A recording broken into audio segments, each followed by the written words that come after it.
기저귀 보이니 해를 이은 한 여자가 있는데 그 발 아래는 달이 있고 그 머리에는 12별의 관을 썼더라.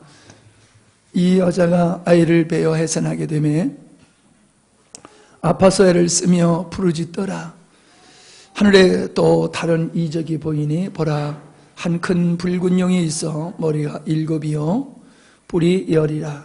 이 여러 머리에 7 왕관이 있는데 그 꼬리가 하늘의 3분의 1을 끌어다가 땅에 던지더라. 용이 해산하는 여자 앞에서 그가 해산하면 그 아이를 삼키고자 하더니 여자가 아들을 낳으니 이는 장차 철장으로 만국을 다스릴 남자라. 그 아이를 하나님 앞과 그 보좌 앞으로 올려가더라.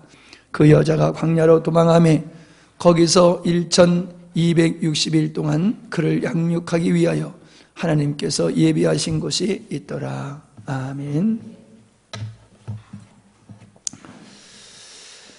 우리 지난 시간에 하나님의 언약은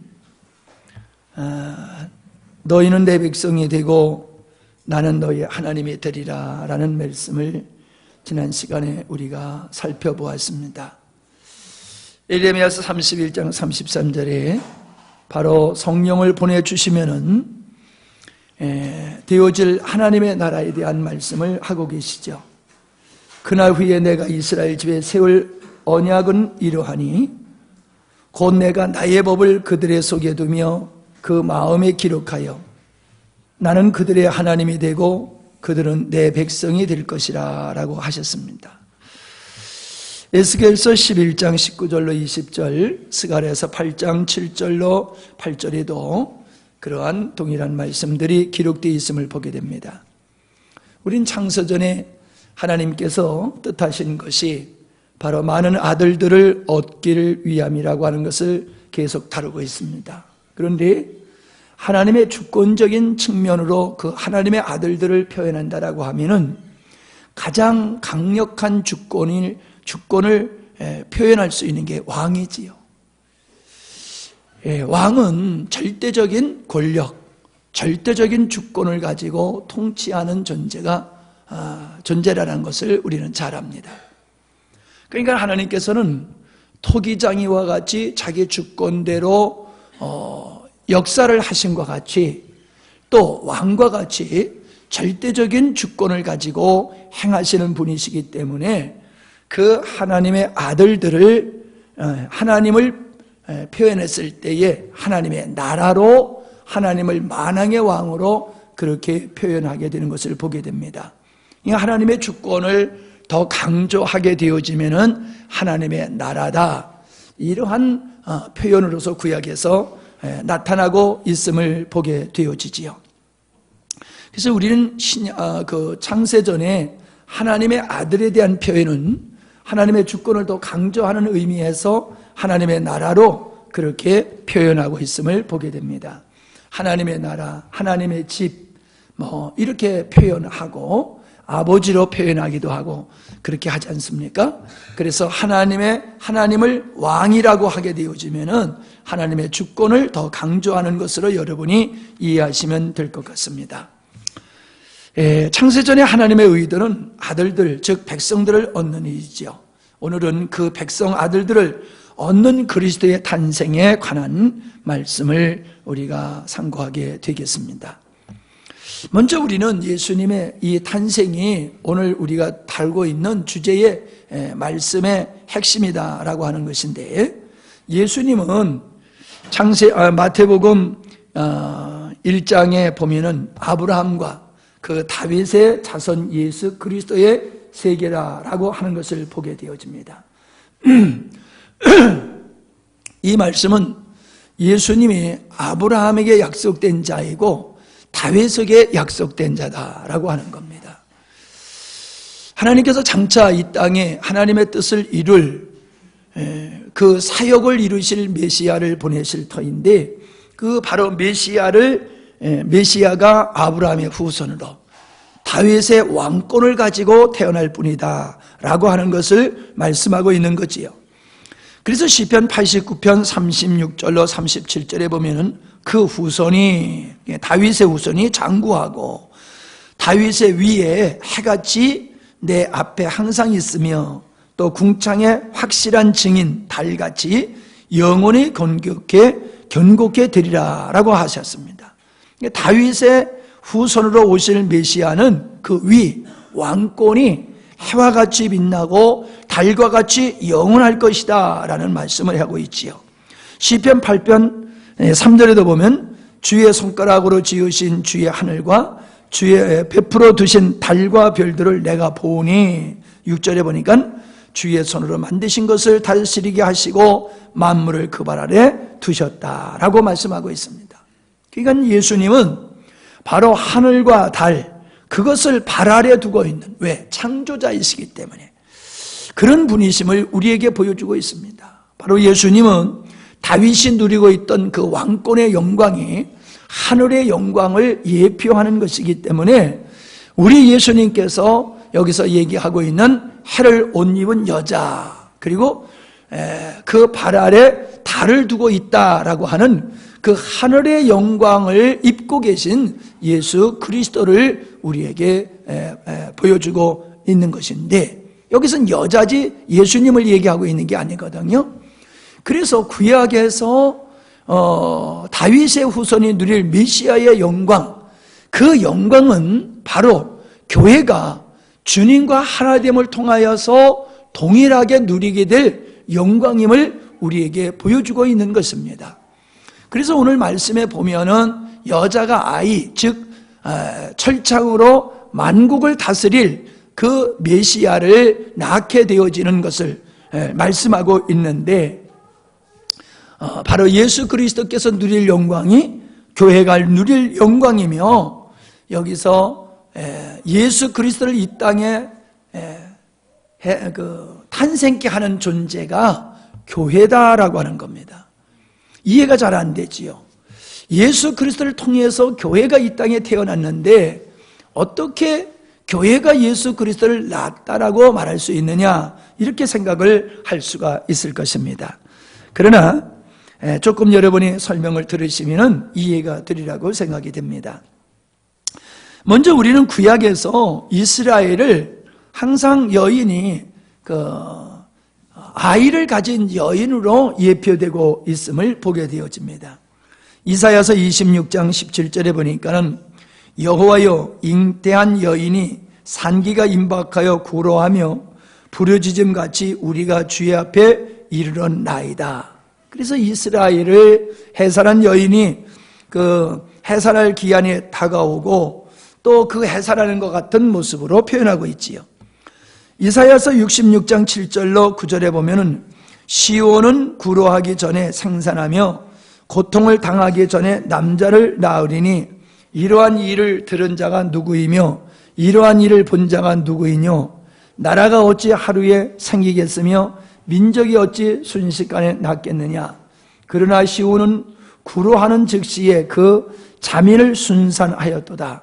여호와께서 가라사대 내가 임산케 하였은즉 해산케 아니하겠느냐? 네 하나님이 가라사대 나는 해산케 하는 자인즉 어찌 태를 닫겠느냐 하시니라. 그래서 이런 그 구약을 읽어보게 되어지면은 바로 구약의 이스라엘 백성들을 아이를 가진 여자로서 그렇게 이야기를 하고 있음을 보게 됩니다.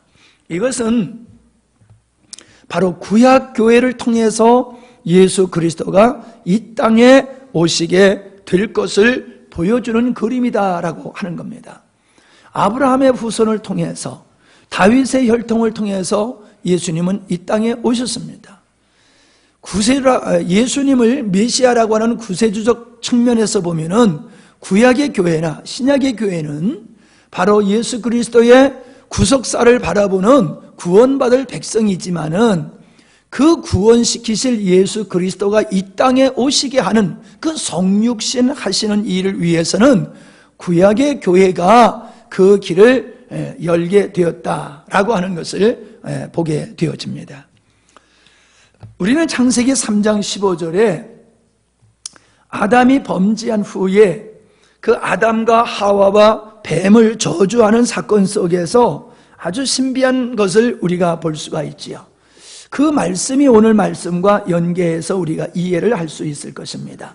3장 15절입니다. 내가 너로 여자와 원수가 되게 하고 너의 후손도 여자의 후손과 원수가 되게 하리니 여자의 후손은 네 머리를 상하게 할 것이요 너는 그의 발꿈치를 상하게 할 것이라 하시고. 자, 이 말씀에 보면은 여자의 후손이 예수님인 것을 우리가 알 수가 있습니다.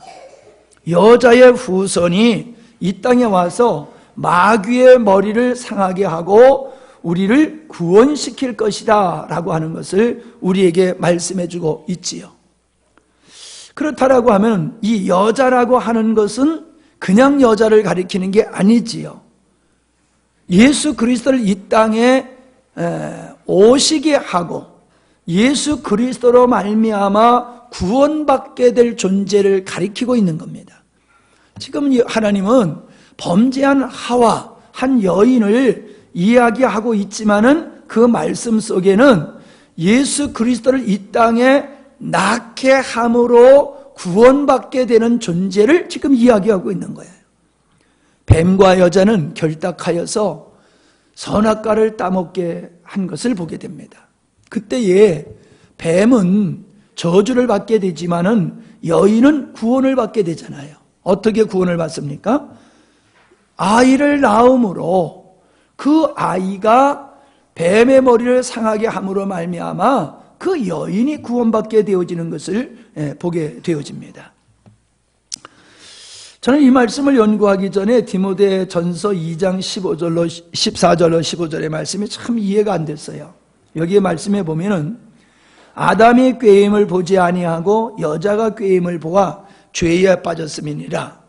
그러나 여자들이 만일 정절로서 믿음과 사랑과 거룩함에 거하면 그 해산함으로 구원을 얻으리라 그러셨어요. 해산함으로 구원을 얻으리라? 앞절에서는 하와에 대한 범죄 얘기를 하다가 그 다음 절에서는 해산함으로 구원을 받는다라는 말씀이 나오게 되는데 이게 이해가 안 되는 거예요. 아니, 여자가 아이를 낳아서 구원을 받아? 그럼 모든 여자들은 다 구원을 받고 남자들은 아이를 안 낳으니까는 구원을 못 받겠네? 이게 뭐가 안 맞는 말이에요. 예. 아버님 날 낳으시고 어머니 날 기르시니 그래서 아이를 낳는 거는 아버지라고 또 우리는 얘기하는데 이게 제가 명확하지 못하였던 말씀입니다. 그런데 오늘 저는 이 말씀을 연구하면서 이 말씀의 의미를 바로 깨닫게 되었습니다. 다시 말씀드리면은 여인은 구원을 받는다는 거지요. 자, 여러분, 구원받을 존재가 누굽니까? 구원받을 존재가 남녀를 구별합니까? 아니지요. 죄인이지요. 모든 죄인이 구원받을 대상이라는 겁니다. 그 구원받을 대상이 아이를 낳음으로 말미암아 구원받게 될 거다라고 말씀을 해주고 있음을 보게 되어집니다. 그러니까 예수 그리스도 구약의 교회는 바로 영적 이스라엘, 영적으로 하나님의 자녀들, 백성들임을 가리키는 것을 우리는 이미 알고 있지 않습니까? 교회는 그리스도로 말미암는 죄 사함을 위한 필요성에 의해서 그리스도를 낳게 한 여인이다라고 하는 겁니다. 교회가 그리스도를 낳았다라고 하는 것은 교회가 그리스도를 낳았다는 얘기가 아니라 생산했다는 얘기가 아니라 구원받을 교회, 구원받을 죄인, 구원받을 여인, 이 구원받을 존재를 바로 여인이라고 얘기하는 것이거든요. 구원받을 이 땅의 죄인들, 이 땅에 예수 그리스도로 말미암아 구원받아야 할 사람들이 이 땅에 있기 때문에 그들은 예수 그리스도의 구속의 사역을 필요로 하는 존재입니다. 예수 그리스도가 이 땅에 오셔야 될 이유가 이 땅에 있는 죄인들 때문이라는 것입니다. 그것이 바로 구약의 교회가 예수님의 초림을 낳았다라고 하는 것입니다. 예수 그리스도가 이 땅에 나으심을 통해서 그 예수 그리스도가 구속의 사역을 감당하심으로 말미암아 바로 이 땅에 예수 그리스도를 오게 하신 죄인들, 그들이 바로 구원받는 교회다, 그리스도를 낳은 교회다, 이렇게 말한다는 것입니다. 우리는 가톨릭에서 말하는 그리스도를 낳은 사람이 마리아이기 때문에 마리아가 12장에서 말씀하고 있는 흰옷 입은 한 여자다, 이렇게 보기도 하는데 그것은 잘못된 것입니다. 왜냐하면 바로 마리아가 예수님을 낳았다라고 하는 그 육신에 낳은 마리아로 얘기한다라고 하면은 구원받은 존재는 마리아 한 사람뿐이지 다른 사람들은 구원의 대상에서 제외되는 것이기 때문에 그렇게 보는 것은 잘못된 해석이다라고 우리는 생각할 수가 있습니다. 그런데 예수님은 또 자기 자신을 가리켜서 아이를 낳는 과정을 통해서 인류를 구원하시는 것을 요한복음 16장 20절로 21절에서 말씀하고 계세요. 부지런히 이렇게 얼른 찾아보세요. 요한복음 16장 20절로 21절입니다. 내가 진실로 진실로 너희에게 이르노니 너희는 곡하고 애통하겠으나 세상은 기뻐하리라.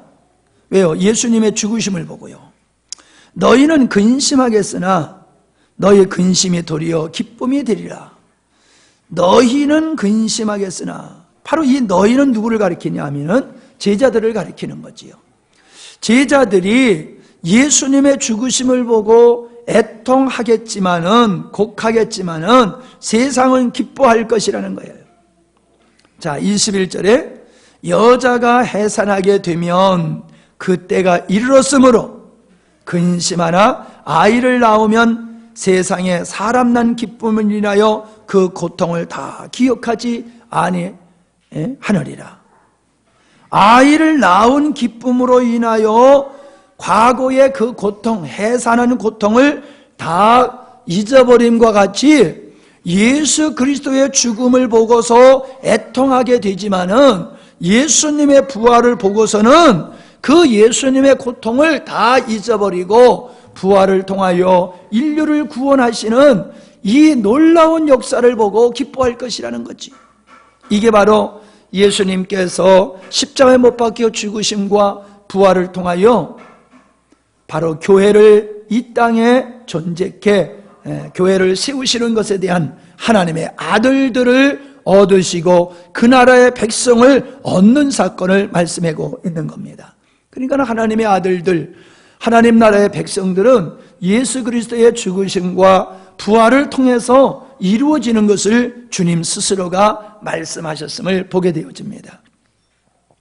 이처럼 구약교회를 통해서 예수님이 이 땅에 오시게 되었고 예수님의 죽으심을 통해서 우리가 구원받게 되었음을 창세기 3장에서 우리는 또 요한복음 16장에서 우리는 보았습니다.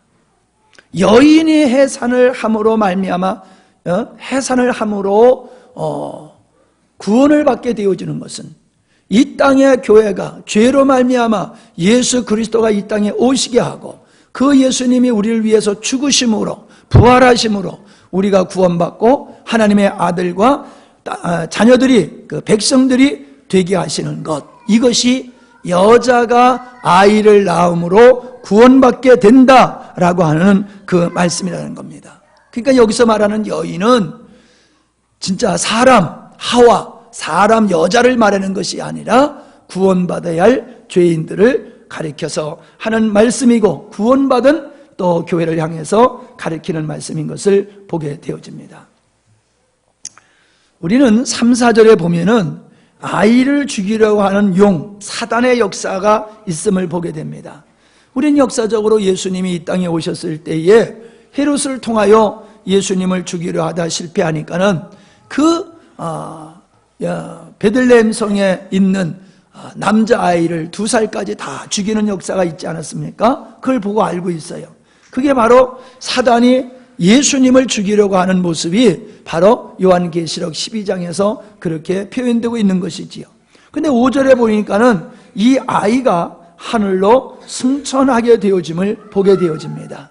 이건 예수님의 이 땅에 오심과 구원의 사역을 이루신 후에 예수님이 승천하시는 모습을 보여주고 있고, 6절에서는 여자가 광야에서 6절 여자가 광야로 도망하며 거기서 1260일 동안을 그를 양육하기 위하여 하나님께서 예비하신 곳에 있더라 라고 얘기를 하고 있습니다. 그러니까 여기서 말하는 이 여자는 바로 누굽니까? 구원받은 그러한 백성임을 알 수 있지요. 그래서 교회 시대 1260일은 바로 교회 시대를 가리키는 건데, 그 교회 시대 속에서 하나님의 보호하심 속에 교회가 있게 되어짐을 보여주는 겁니다. 그러니까 앞에서 이야기하고 있는 그 여자가 교회다. 그래서 아들은 승천하고 구약의 교회와 신약의 교회, 이 땅의 교회는 그 교회 시대 속에서 하나님의 보호와 양육을 받게 되는 것을 말씀해주고 있음을 보게 됩니다. 그런데 재미있는 것은 여기서 우리가 한번 살펴보는 것으로 재미있는 것은 마리아라고 하는 겁니다. 예수님을 이 땅 성육신을 하게 하는 데에 있어서는 육신의 어머니 마리아가 그 역할을 한 것을 우리는 알고 있지요. 근데 이 마리아는 예수님의 탄생과 예수님의 죽으심과 예수님의 부활이라고 하는 곳에 이 마리아라고 하는 여자의 이름이 항상 등장하는 것을 보게 됩니다. 물론 동일 인물은 아닙니다. 예수님을 낳은 마리아, 막달라 마리아, 7 귀신 들렸던 마리아, 이렇게 사람은 다르지만은 마리아라고 하는 이름을 가진 여자들이 항상 등장하게 되어지는데요. 그 마리아라는 이름이 헬라어인데 심히 악하다, 패역하다라고 하는 뜻을 가지고 있는 게 마리아예요. 마리아라는 이름이 별로 안 좋은 이름이에요. 그 뜻이.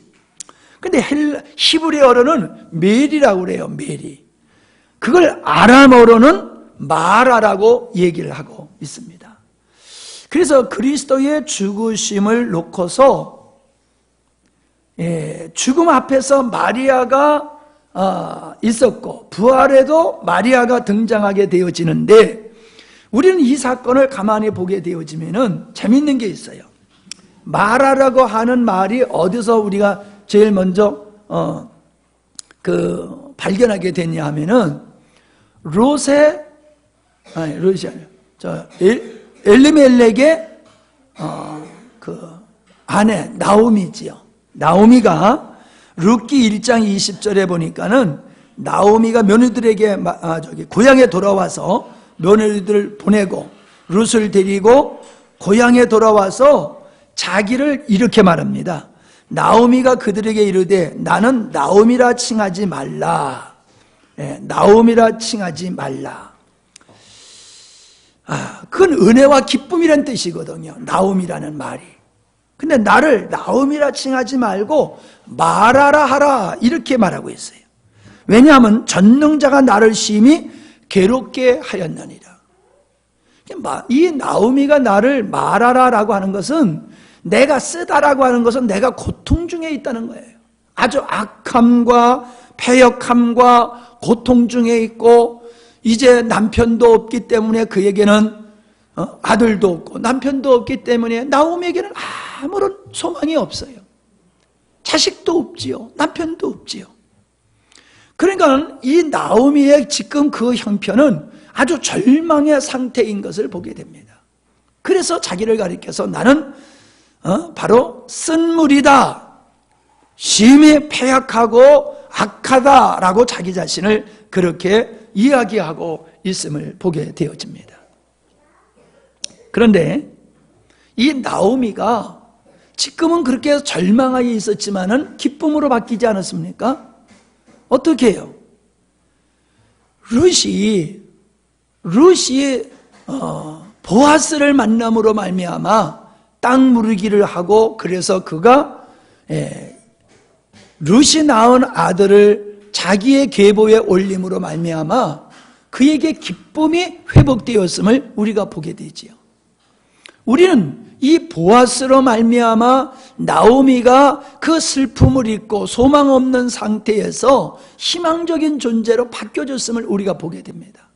우리는 보아스를 예수 그리스도로 우리는 다 알고 있습니다. 그렇게 예표하는 거예요. 그래서 이 나오미가 아람 나라 세상에 가가지고는 완전히 망해가지고 소망 없는 희망 없는 자로 돌아왔다가 보아스를 만남으로 말미암아 그가 기쁨이 회복이 되어서 다시금 나오미가 되었던 것과 같이 인생은 이 나오미와 같이 죄로 말미암아 라마라고 하는 형편에 있는 거예요. 모두가 다 이 쓴물, 고통, 저주, 패역함, 심히 악한 상태에서 그 절망 중에 있는 게 인간들이에요.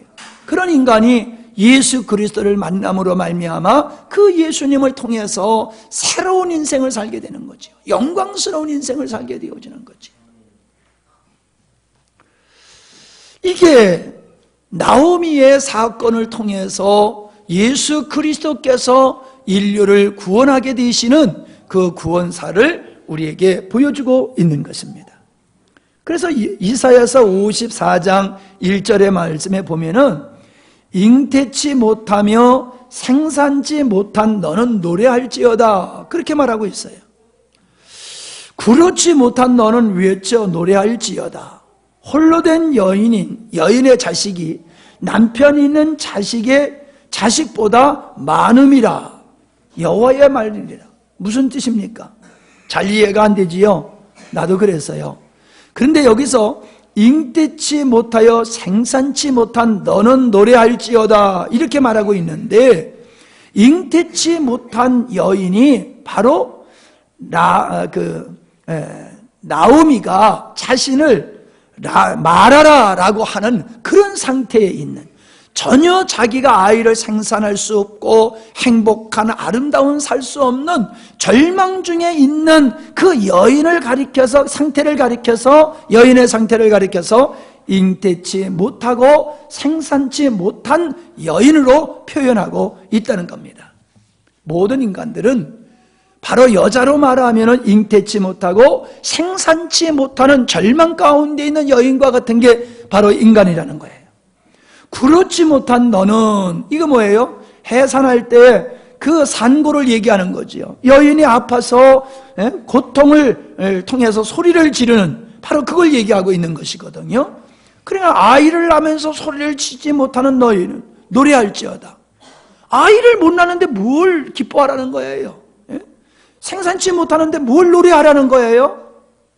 자, 그러면서 뭐라고 얘기합니까?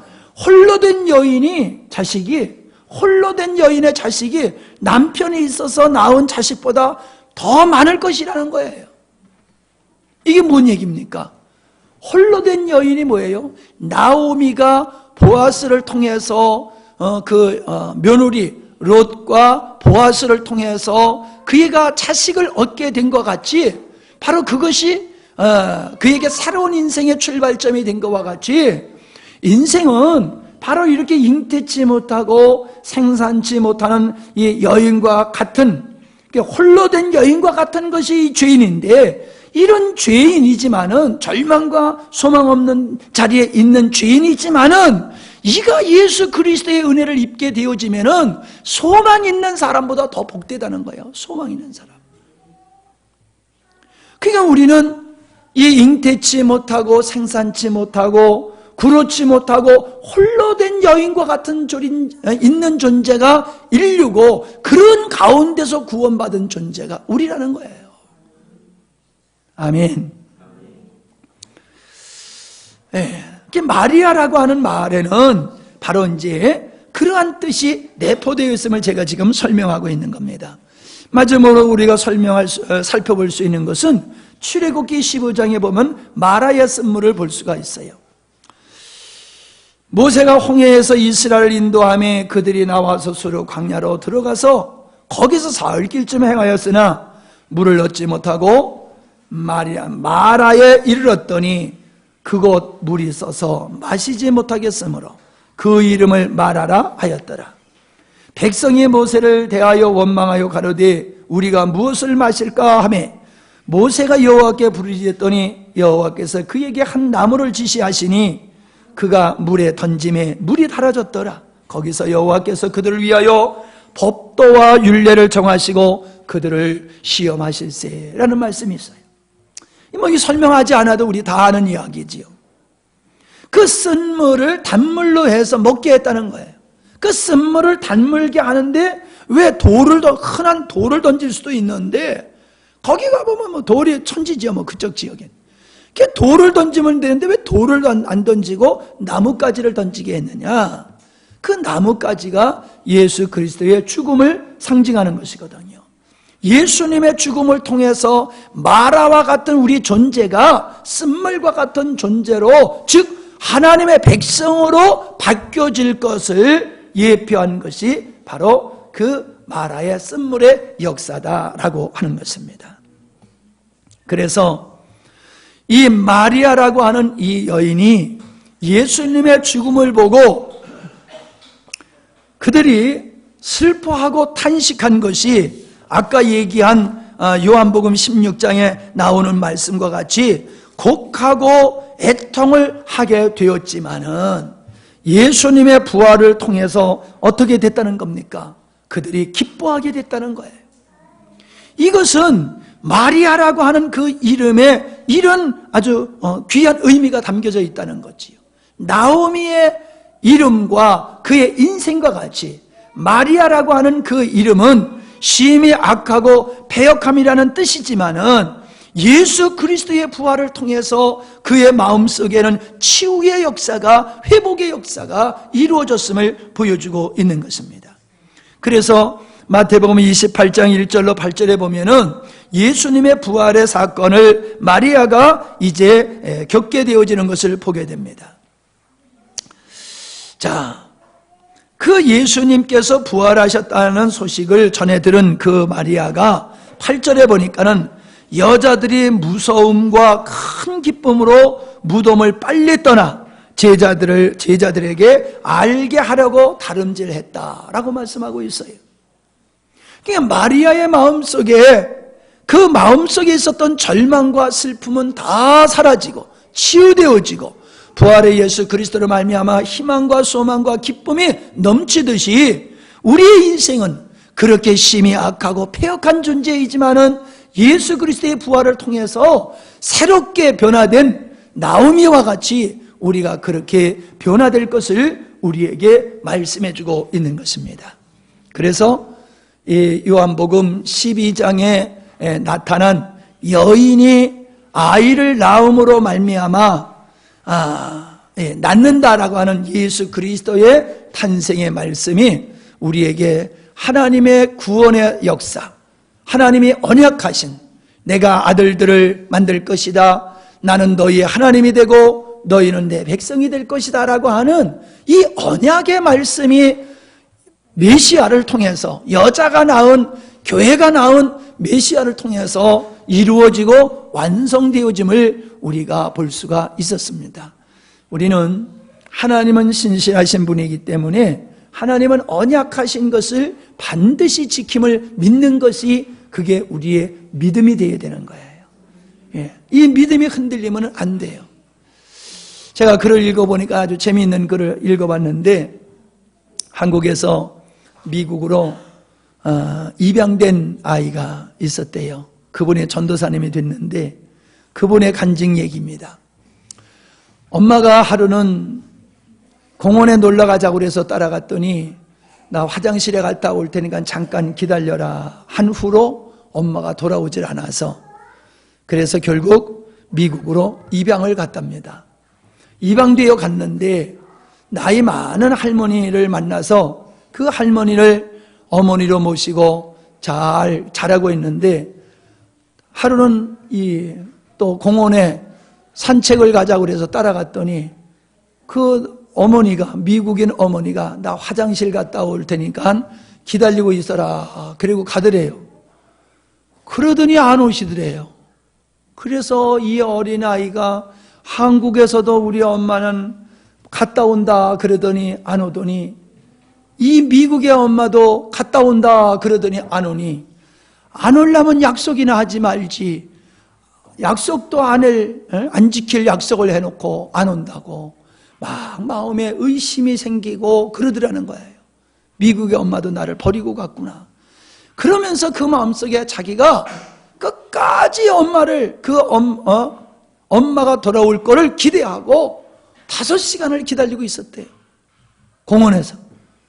그랬더니 앰뷸런스에 엄마가 실려서 자기를 찾아왔대요. 이분이 병원에 화장실에 갔다가 화장실에서 쓰러져 버리고 말았대요. 연로하셔서. 그래서 사람들한테 발견돼 가지고 병원에 실려가서 병원에서 치유받고 깨어나서 보니까는 공원에 있을 딸 생각이 나가지고 바로 그 앰뷸런스를 타고 그 공원에 왔더라는 겁니다. 그래서 이 딸이 믿음이 뭐냐? 끝까지 인내하고 기다리는 거라는 거예요. 하나님의 언약, 엄마의 약속을 믿고 그 5시간이 지나가더라도 엄마가 올 걸 끝까지 믿고 앉아있던 그 믿음, 우리도 하나님 앞에 그런 믿음을 가져야 된다는 거예요. 하나님이 우리에게 언약을 하신 것을 보면은 당장 이루어지는 게 아니에요. 아브라함에게도 내가 아들을 준다 그랬는데 얼마나 기다려야 됐어요? 25년을 기다려야 됐단 말이에요. 하나님께서 다윗에게 기름을 부어줬는데 기름 붓자마자 왕이 됐어요? 기름 부음을 받고도 다윗이 사울에게 얼마나 쫓겨가는 고난의 삶을 오랫도록 살았습니까? 그러나 세월이 흘러갔을 때에 이루어졌잖아요. 여러분, 우리는 갈렙을 생각해 보면은 갈렙이 얼마나 위대한 사람인지를 알 수 있는 게 그 믿음이에요. 갈렙은 하나님께서 그 헤브론을 너에게 준다라고 하는 그 약속의 말씀을 가지고 광야 생활을 했던 거예요. 광야 생활을 하고 수십 년 광야 생활을 하고 그가 가나안 땅에 들어가서 80세가 넘은 나이에 하나님이 저 땅을 우리에게 준다고 그랬으니 여호수아에게 저 땅을 내게 달라. 그리고 80이 넘은 나이에 젊은 사람보다도 더 건강하게 그 땅을 점령했다는 거 아니에요? 하나님이 주신다는 약속의 말씀을 믿고 43년 동안이나 기다리고 있다가 그 약속의 말씀을 실현하는 이 갈렙의 믿음, 여러분, 이게 우리가 가져야 될 믿음이에요. 하나님이 우리에게 하신 약속이 5만 몇천 가지래나 4만 몇천 가지래나 성경을 찾아보면 약속한 약속이 그렇게 많대요. 그런데 그 모든 약속의 핵심은 어디 있냐면 나는 너의 하나님이 되고 너는 내 백성이 되리라. 너는 내 자녀로 삼겠다. 그거라는 거예요. 이게 하나님의 언약이에요.